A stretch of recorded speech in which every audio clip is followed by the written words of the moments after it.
నమస్తే, అందరికీ జై శ్రీరామ్. ఈరోజు భారతదేశంలో కమ్యూనిస్టు నాయకులు, కమ్యూనిస్టు కార్యకర్తలు రోడ్లపైనకి వచ్చి ధర్నాలు చేస్తూ ఉన్నారు, రాస్తారోకలు చేస్తూ ఉన్నారు. ఎందుకు చేస్తూ ఉన్నారంటే ప్రపంచంలో ఉన్నటువంటి అగ్రదేశమైనటువంటి అమెరికా వెనుజులా పైన దాడి చేయడం, వెనుజులా అధ్యక్షుడిని అరెస్ట్ చేయడం పైన భారతదేశంలో ఉన్నటువంటి కమ్యూనిస్టులకు కడుపు మండి నిరసనలు, రాస్తారోకోలు, ధర్నాలు చేస్తూ ఉన్నారు. వేదికలెక్కి మాట్లాడుతూ ఉన్నారు, పత్రికల ముఖంగా వాళ్ళు మాట్లాడుతూ ఉన్నారు. ఇలా నేను వాళ్ళని ఒకటే సూటిగా ఒకటి ప్రశ్నిస్తూ ఉన్నా. ఎక్కడో ఉన్నటువంటి వెనుజులా పైన అమెరికా దాడి చేస్తే మీకేమవుతుంది? మీకేం కడుపు మండుతుంది? మరి మీ పక్క దేశంలో ఉన్నటువంటి బంగ్లాదేశ్లో ఉన్నటువంటి హిందువుల పైన దాడులు జరిగితే మరి ఎందుకో స్పందించడం లేదు? దానిపైన ఎందుకో ప్రశ్నించడం లేదు? దానిపైన ఎందుకో ధర్నాలు, రాస్తారోకోలు చేస్తూ నిరసన తెలియడం లేదు?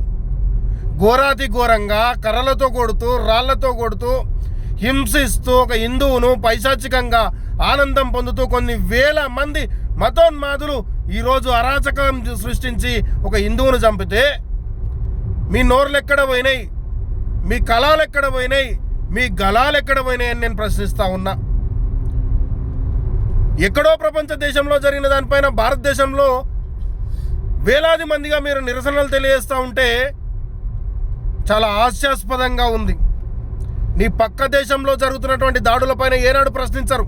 ఎందుకు ప్రశ్నించరు అంటే అక్కడ ఉన్నది హిందువుల పైన దాడి జరిగితే మీకు నోళ్ళు రావు. మీరు కమ్యూనిస్టుల ముసుగులో ఉన్నటువంటి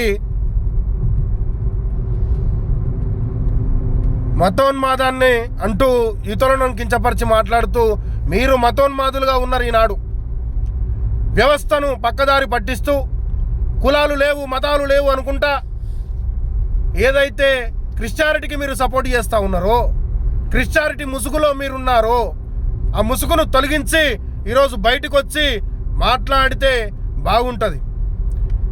ఇలా లౌకిక రాజ్యం అని మనం అంటాం, కానీ లౌకిక రాజ్యంలో మీరున్నారా? లౌకిక రాజ్యాన్ని మేము పాటిస్తూ ఉన్నాం, లౌకికవాదాన్ని మేము పాటిస్తూ ఉన్నాం. ఈరోజు మీరు పాటిస్తూ ఉన్నారా? పాటిస్తే ఎందుకో ఈరోజు బంగ్లాదేశ్లో హిందూ పైన దాడి జరిగితే మీరు ఎందుకు స్పందించడం లేదు? మీరెందుకు మాట్లాడడం లేదు? ఎక్కడ ఏం జరిగినా మేము స్పందిస్తాం, ఎక్కడ ఏం జరిగినా మేము మాట్లాడతాం. ఈరోజు ఎక్కడ దేని గురించి అయినా మేము మాట్లాడగలుగుతాం. అది మా లౌకికవాదం, మా హిందూ ధర్మం మాకు అది నేర్పింది.